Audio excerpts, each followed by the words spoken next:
அரசியல் பேசி வரும் நமது சேனல் நியூஸ் ஃபோக்கஸ் தமிழை சப்ஸ்கிரைப் பண்ணி ஆதரவு தாருங்கள்.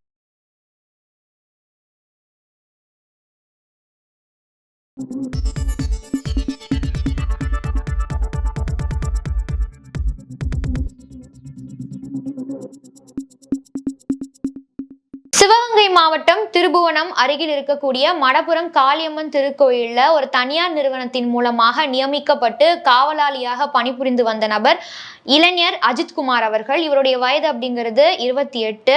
ஒரு திருட்டு புகார் விசாரணைக்காக தனிப்படை போலீசார் இவரை அழைத்து சென்ற இடத்துல உயிரிழந்திருக்கக்கூடிய சம்பவம் அப்படிங்கிறது தமிழகம் எங்கும் மிகப்பெரிய பரபரப்பை கிளப்பி இருக்கிறது. இந்த சம்பவத்தை தொடர்ந்து திருபுவனம் போலீஸ் அதிகாரிகளை எதிர்த்து அரசியல் கட்சியினரும் பொதுமக்களும் பார்த்தீங்கன்னா முற்றுகை போராட்டத்தை ஒரு பக்கம் நடத்தினார்கள். மற்றொரு பக்கம் தமிழக அரசுக்கு எதிராக அரசியல் கட்சியினர் பலர் பார்த்தீங்கன்னா கண்டனங்களை எழுப்பி வந்தார்கள். ஸோ இந்த லாக்அப் டெத் இல்ல லாக்அப் மர்டரை பத்தி இருக்கக்கூடிய தகவல்களை தான் இந்த காணொலியில விரிவாக பார்க்க போகிறோம். இந்த சம்பவத்தினுடைய ஃபர்ஸ்ட் ஹேண்ட் இன்ஃபர்மேஷனாக கிடைத்திருப்பது என்னன்னு பார்த்தீங்க அப்படின்னா, மதுரை திருமங்கலம் பகுதியை சார்ந்த ஒரு டாக்டர் நிகிதா அப்படிங்கிறவங்க பார்த்தீங்கன்னா தன்னுடைய தாயாரோடு மடப்புரம் காளியம்மன் கோயிலுக்கு சாமி கும்பிடுறதுக்காக வராங்க. வந்த இடத்துல தன்னுடைய தாயார் பார்த்தீங்கன்னா அவங்க ரொம்ப வயதானவங்க, நடக்க முடியாது அப்படிங்கிறதுனால அவங்களுக்கான வீல் சேர் ஃபெசிலிட்டிஸ் எல்லாத்தையுமே பார்த்தீங்கன்னா அஜித்குமார் அவர்கள் பண்ணி கொடுக்குறாரு. அதன் பின்பு நிகிதா அவங்க என்ன கேட்குறாங்கன்னா, என்னுடைய காரை பார்க் பண்ணணுன்ற மாதிரி கேட்குறாங்க. ஸோ காரை பார்க் பண்ணுறதுக்காக அவருடைய ஹெல்ப்பை நாடினதுனால, பட் அவருக்கு அஜித்குமார் அவருக்கு கார் ஓட்ட தெரியாது அப்படிங்கிறதுனால அவருடைய நண்பர்கள் சிலருடைய உதவியோட நிகிதா அவங்களுடைய காரை அவங்க பார்க் பண்ணி கொடுக்குறாங்க. மீண்டும் வழிபாட்டெல்லாம் முடிச்சுட்டு நிகிதாவும் அவங்களுடைய தாயாரும் வந்ததுக்கு அப்புறமா காரை திரும்ப அவங்களுடைய ஃப்ரெண்ட்ஸ் சில பேர் பார்த்தீங்கன்னா காரை நிகிதா அவங்கள்ட்ட திரும்ப எடுத்துட்டு ஒப்படைக்கிறாங்க. ஸோ இதனை தொடர்ந்து அன்னைக்கு மதியானம் நிகிதா பார்த்தீங்கன்னா போலீஸ்ல கம்ப்ளைண்ட் கொடுக்குறாங்க. என்னன்னா அவங்களுடைய கார்ல வைத்திருந்த நகை பணம் திருட்டு போயிடுச்சு, காணோம் அப்படிங்கிற மாதிரி கம்ப்ளைண்ட் கொடுக்குறாங்க.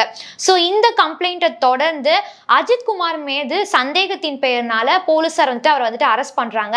அரெஸ்ட் பண்ணிட்டு அவர்கிட்ட கேட்கும்போது இந்த மாதிரி நகை பணம்லாம் காணும் அப்படின்னு கேட்கும்போது, நான் காரை பார்க் பண்ணல, ஏன்னா எனக்கு கார் ஓட்ட தெரியாது, என்னுடைய நண்பர்கள் தான் காரை பார்க் பண்ணாங்கன்ற மாதிரி சரவணன், அருண்குமார், தினகரன் அப்படிங்கிற மாதிரி 3 பேருடைய பேரை அந்த இடத்துல அவர் சொல்றாரு.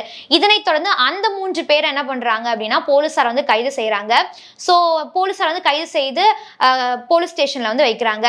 இதன் பின்பு போலீஸார் என்ன பண்றாங்க அப்படின்னா அராஜகமாக அவங்கள்ட்ட கேட்கறாங்க, இந்த மாதிரி நீங்க தான் திருடுனீங்களான்னும் போது யாருமே தப்பை ஒத்துக்கல. அதாவது அவங்க தப்பு பண்ணல, ஸோ அவங்க அந்த தப்பை ஒத்துக்கல. இதன் பின்பு போலீஸார் என்ன பண்றாங்கன்னா அராஜகமாக அஜித்குமாரோடைய வீட்டுக்கு போறாங்க. வீட்டுல அவங்களுடைய அம்மாவும் அவருடைய தம்பி நவீன்குமாரும் பாத்தீங்கன்னா இருக்காங்க. ஸோ அந்த இடத்துல நவீன்குமார் அரெஸ்ட் பண்ணி திரும்ப ஸ்டேஷனுக்கு கூட்டிட்டு வராங்க. பட் இவங்க ஸ்டேஷன்லயே இந்த 5 பேரையும் வைத்து விசாரணை அப்படிங்கறத நடத்திருக்கலாம். ஆனா ஸ்டேஷன்ல வச்சு விசாரணை நடத்தாம ஒவ்வொரு இடத்துல வெவ்வேறு இடத்துல நடத்துறாங்க. அதாவது திருபுவனம் பைபாஸ் ரோட்ல நடத்துறாங்க, பஸ் டிப்போக்கு பேக் சைட்ல இருக்கக்கூடிய காட்டு பகுதியிலங்கிற மாதிரி வெவ்வேறு இடத்துல விசாரணையை இவங்க நடத்திருக்கிறாங்க. தொடர்ந்து போலீசார் இந்த 5 பேரையும் அடித்து விசாரணை நடத்திருக்கிறாங்க. மிகவும் வித்தியாசமான கோணத்தில் விசாரணையானது நடத்திருக்கிறாங்க. ஸோ சித்திரவதையை தாங்க முடியாம அஜித்குமார் அவர்கள் என்ன பண்ணிடுறாரு அப்படின்னா, நான் தான் அந்த நகையை திருடினேன் அப்படிங்கிற மாதிரி ஒத்துக்கிடுறாரு. ஒத்துக்கிட்டது மட்டும் இல்லாம அந்த நகையை நான் எங்க வைத்திருக்கேன் அப்படின்னா மடப்புரம் காளியம்மன் திருக்கோயிலுக்கு பின்னாடி இருக்கக்கூடிய மாட்டு கொட்டாயில நான் வச்சிருக்கேன் அப்படிங்கிற மாதிரி சொல்லுறாரு. ஸோ இதனை தொடர்ந்து போலீசார் என்ன பண்றாங்கன்னா அவரை கூட்டிட்டு அந்த மாட்டு தொழுவத்துக்கு போறாங்க. அந்த மாட்டு தொழுவத்துக்கிட்ட போயிட்டு நகை எங்க அப்படின்னு கேட்கும்போது, நிஜமாவே அந்த நகையை நான் எடுக்கல, அடி தாங்க முடியாம வலி தாங்க முடியாம நான் பொய் சொன்னேன் அப்படிங்கிற மாதிரி சொல்றாரு. ஸோ அந்த இடத்துல ஆத்திரமடைந்த போலீசார் என்ன பண்றாங்கன்னா அவரை கீழே தள்ளி விட்டு ஒரு ஆள் கால் கிட்டையும் ஒரு ஆள் பார்த்தீங்கன்னா தலையிலையும் காலை வச்சு மிகவும் கொடுமையாக அவரை அழுத்திருக்கிறாங்க. ஸோ இதனை தொடர்ந்து அவருடைய சிறுநீரகத்துல பார்த்தீங்கன்னா ரத்தம் கலந்து வந்திருக்குது. அதனால போலீசார் என்ன பண்றாங்க அப்படின்னா கோவில் நிர்வாகத்திட்ட அவரை ஒப்படைக்கிறாங்க. ஸோ கோவில் நிர்வாகத்துல இருந்த சில ஆட்கள் என்ன பண்றாங்கன்னா அஜித்குமார் அவரை ஆட்டோல ஏத்தி கூட்டிட்டு போறாங்க ஹாஸ்பிட்டலுக்கு. ஃபர்ஸ்ட் ஒரு பிரைவேட் ஹாஸ்பிட்டல் கூட்டிட்டு போறாங்க. பிரைவேட் ஹாஸ்பிட்டல்ல அவர் அவருக்கு சிகிச்சை அளிப்பதற்கு மறுப்பு தெரிவித்திருக்கிறாங்க. ஸோ இதனை தொடர்ந்து ஒரு கவர்மெண்ட் ஹாஸ்பிட்டலுக்கு அவரை கூட்டிட்டு போறாங்க. கவர்மெண்ட் ஹாஸ்பிட்டல்ல கூட்டிட்டு போகும்போது அவர் ஆல்ரெடி இறந்துட்டதா சொல்றாங்க. ஸோ இதனை தொடர்ந்து என்ன பண்றாங்க அப்படின்னா மதுரை ராஜாஜி அரசு மருத்துவமனைக்கு அவருடைய உடல் அப்படிங்கிறது கொண்டு வரப்படுகிறது. ராஜாஜி மருத்துவமனையில பாத்தீங்கன்னா மெஜிஸ்ட்ரேட் முன்னாடி அவருடைய உடற்கூறு ஆய்வு அப்படிங்கிறது நடைபெறுகிறது. கிட்டத்தட்ட 5 மணி நேரம் அவருடைய உடல் அப்படிங்கிறது பரிசோதனை பரிசோதனை செய்யப்பட்டது.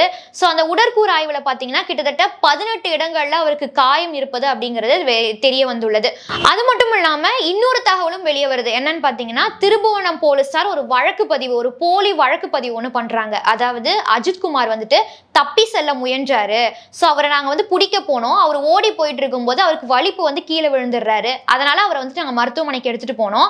ஆனால் மருத்துவமனைக்கு கூட்டி சென்றதுக்கு அப்புறமா மருத்துவர்கள் என்ன சொன்னாங்கன்னா அவர் ஆல்ரெடி இறந்துட்டாரு அப்படிங்கிற மாதிரி சொல்லிட்டாங்கன்ற மாதிரி ஒரு போலி வழக்கு பதிவு வரை அவங்க பண்ணியிருக்கிறாங்க. உடற்கூறு ஆய்வு மூலயமா அவருக்கு 18 இடங்கள்ல காயங்கள் இருப்பது தெரிய வந்ததுனாலையும் ஒரு போலி வழக்கு பதிவை போலீசார் பண்ணிருக்கிறதுனாலையும் போலீசாருடைய அராஜக செயல் அவங்களுடைய அராஜக ஆக்டிவிட்டிஸ்னால தான் அஜித்குமார் அவர்கள் இறந்திருக்கிறாரு அப்படிங்கிறத தெள்ள தெளிவாக இந்த இடத்துல நமக்கு புரிந்திருக்கிறது. இதனை தொடர்ந்து தனிப்படைக்கு அதாவது விசாரணை மேற்கொண்ட தனிப்படை போலீசார் 5 பேரை பார்த்தீங்கன்னா அரெஸ்டும் பண்ணியிருக்கிறாங்க.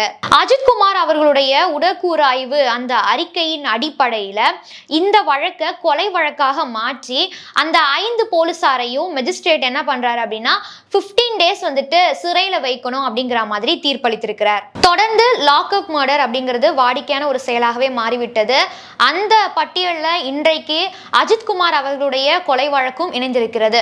மேலும் அஜித்குமார் அவர்களுடைய கொலை வழக்கு எதனை நோக்கி நகர்கிறது, இந்த வழக்கினுடைய அடுத்த கட்ட நடவடிக்கைகள் செயல்பாடுகள் என்ன அப்படிங்கிறத பொறுத்திருந்து பார்ப்போம். மேலும் இது போன்ற அரசியல் தகவல்களையும் செய்திகளையும் தெரிந்து கொள்ள நியூஸ் போக்கஸ் தமிழுடன் இணைந்திருங்கள். நன்றி. இந்த வீடியோ உங்களுக்கு பிடிச்சிருந்தா லைக் பண்ணுங்க, மறக்காம சப்ஸ்கிரைப் பண்ணுங்க, கூடவே உங்க ஃப்ரெண்ட்ஸ்க்கு ஷேர் பண்ணுங்க.